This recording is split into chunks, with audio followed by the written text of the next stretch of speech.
I can't really tell you my name. Not if I plan on telling you the story I am. The laws today, especially those established by HIPAA and enforced by GCHAO, would have me persecuted on the spot for even bringing this up. I know there are hundreds of people who won't believe me, and at least one major broadcasting company who will do everything they can to keep this under wraps. I can't keep this quiet anymore, though. Now, don't take me wrong, I've seen a lot of twisted things through my long career. Working as a doctor in the psych ward of the largest children's hospital in the state tests your boundaries and then some. I've seen mentally disturbed children ranging from the age of 5 to 17. Some have moved me, some have humiliated me, and some have downright scared me. I managed to endure through them all, from the young man who thought that there really were monsters under his bed and closet and conversed with him often about killing his aunt's cat the next time he went over because they hissed at him for having its tail pulled, to the 13-year-old girl who was completely sane, save the fact that she was convinced she was very bipolar when she wasn't. I've seen plenty. I'm on first-name basis with most of the police and the managers of the nearby insane asylums, and I know all of the therapists and psychologists within the tri-state area. Nothing could have prepared me for that little girl. The name is one that several people who survived through the 90s would recognize almost instantly. She was a 3-year-old when she first came in, which is a very unusual age for them to come to us. Usually at that point in time, children are still developing in their behaviors, and thus, physicians are hesitant to diagnose anything that might be related to their mental development until they're at least 5 or 6. Once I got my hands on her medical chart, though, I quickly understood why she was brought here. I cannot give her name, but her medical chart was the stuff of nightmares. It began from day one, detailing her gradual weaning off of heroin or some other powerful drug. Apparently her mother was a routine drug addict, while her father could do nothing but watch. Which was all right. Every time the poor soul brought her in, he seemed horribly distracted. Her stepmother was, for all intents and purposes, a heartless bitch. She seemed like a gold digger to me, but as a professional at the time, I couldn't express my opinions aloud. She was always dressed sharply, always had a phone to her ear, and never seemed to acknowledge her stepdaughter. My patient, who we'll call Princess, was at first glance a run-of-the-mill 3-year-old. She had blonde hair that was often in pigtails. Her outfit consisted of colorful garments ranging from a purple dress to an orange shirt and green and blue spotted stockings. Every time they came to my office, she had what looked to be a cross between a Barbie doll and the wife of Frankenstein's monster clutched in her hands. She would treat this as her best friend, often consulting it as if its input would be able to sway her judgment. Sometimes it did. That creepy-looking toy of hers didn't move, didn't talk. There wasn't a single thing out of the ordinary other than its appearance. There were times, though, when Princess would get extremely upset and come to shouting matches with her doll. 5 minutes later, the sounds of she and her doll laughing could be heard down the hall. Now, I know an imaginary friend at that age is relatively harmless, but for some reason, this relationship didn't feel right. That doll wasn't the only one. There were times in which Princess would go on for hours about who she called the babies. Children that she often played with when she went over to her aunt and uncle's house, while the adults were often in the kitchen, outside, or on a grown-up outing. She even had names for them: Tommy, Chucky, Phil, and Lil. It sounded innocent enough. She would tell me about them. How Chucky was a fraidy cat, Phil and Lil were twins, and Tommy was her little cousin, the son of her father's brother. Naturally, I didn't think anything of it. After all, the way she described them, I figured they played together several times before. After I had seen her for a week, I had a follow-up meeting with just her parents in the room. We let her go and play in the large playroom that was monitored by a couple of nurses for the duration of the meeting. I sat down with the two of them, yet the only one who seemed genuinely interested in what I had to say was her father. Her mother was lost in her phone conversation. I had politely suggested that she step outside to finish her call, and I focused on telling her father everything that she had told me and everything that I had seen, from her reactions with her doll to her playdates with the babies. He was nodding and stoic enough for the first few stories and anecdotes. Once I got to the 4 babies, however, I could definitely tell there was a pallor that set in almost instantly. I stopped and looked to him with concern, asking him what was wrong.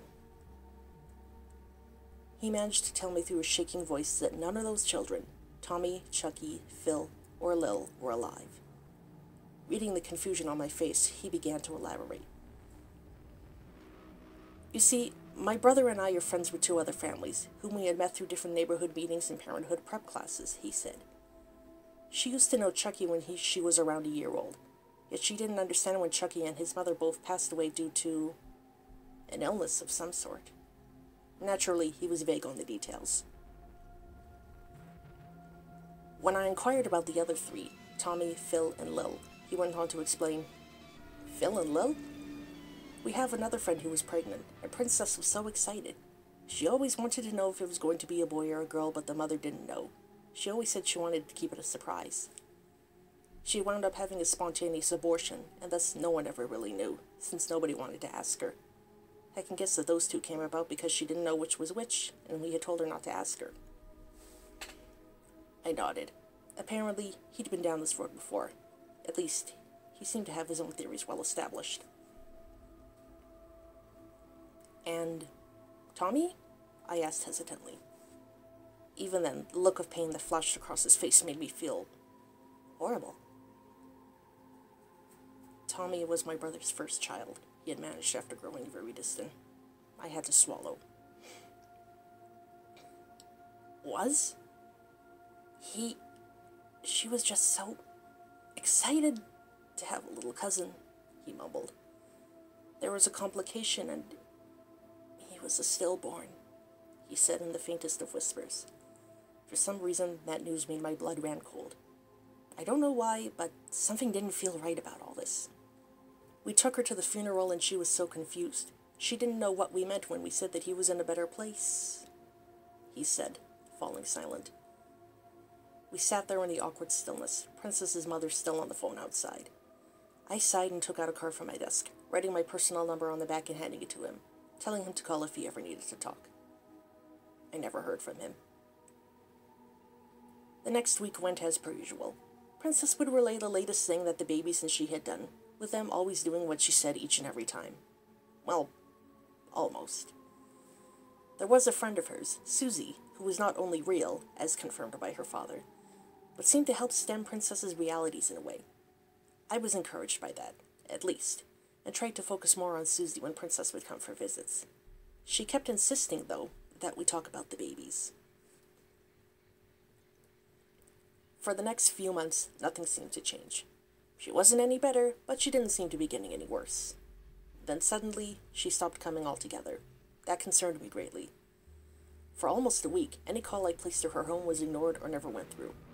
I was very concerned for her and her father, especially since I learned a couple weeks before that her father had a breakdown and cut himself, accidentally, with a knife while slicing vegetables for dinner, and that Princess saw.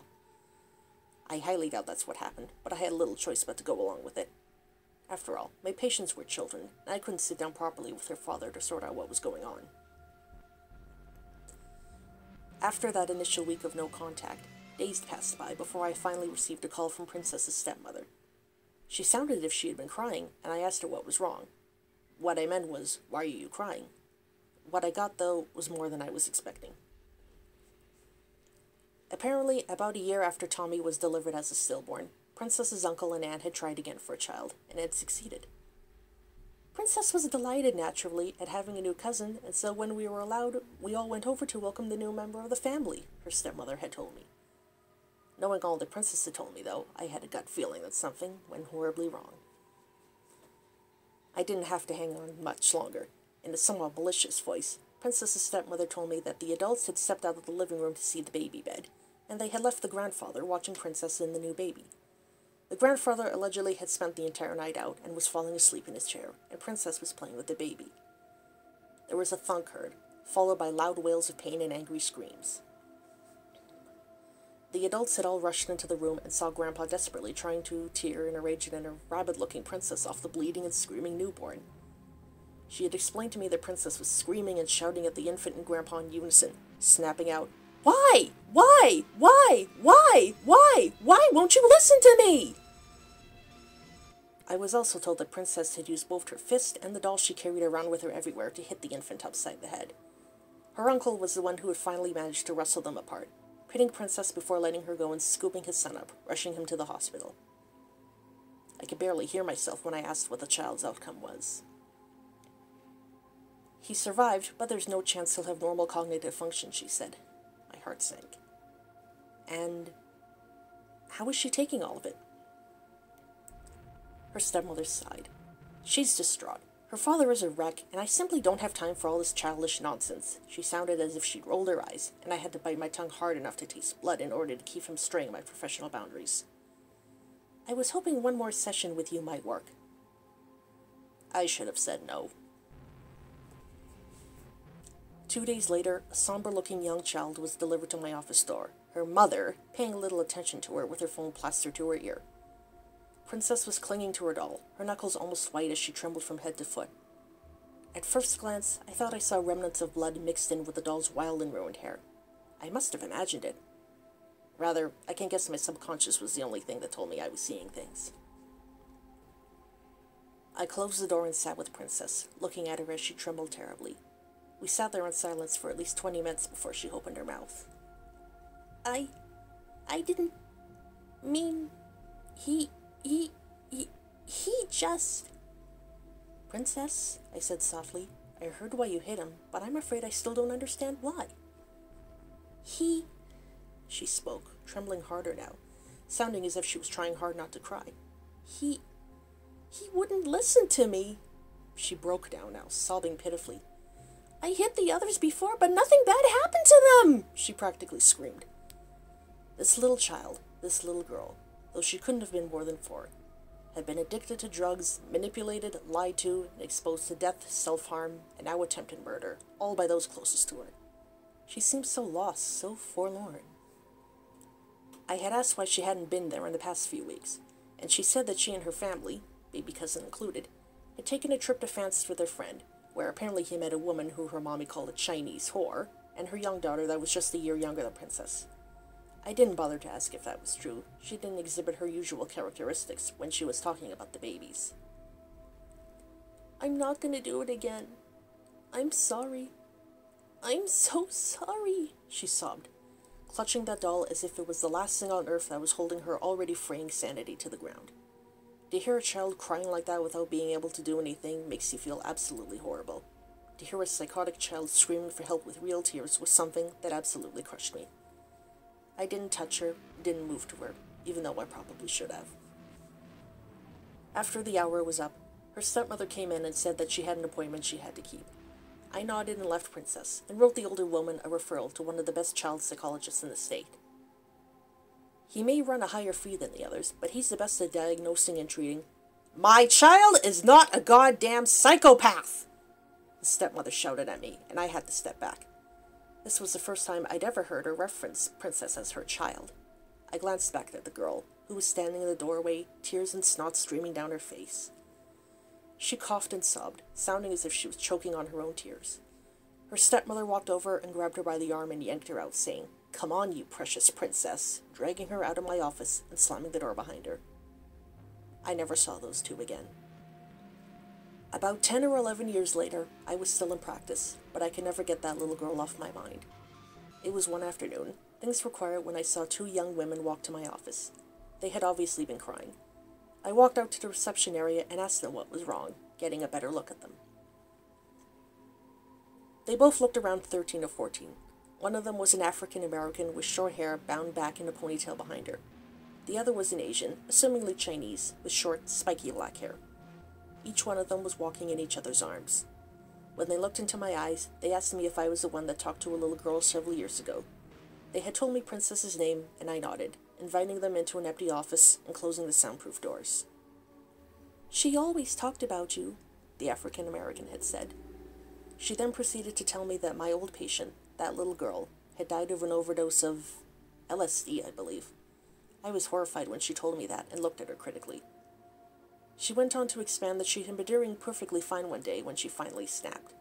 They couldn't place what had made her go insane, but they thought it was the constant view of her cousin working at a lower learning level than everyone else.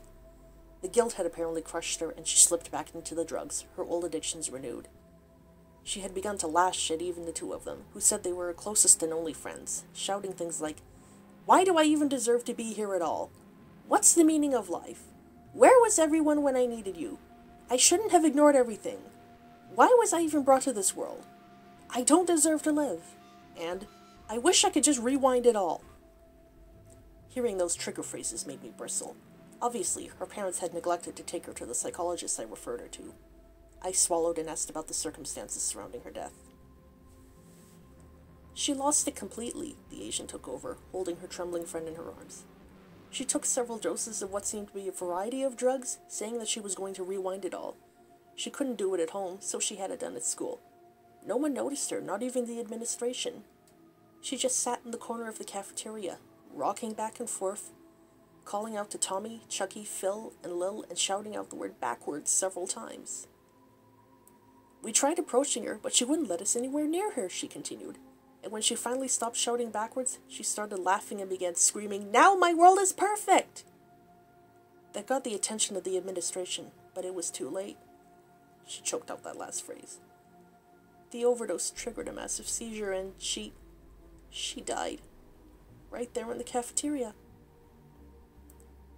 I appreciate you coming to tell me, I managed.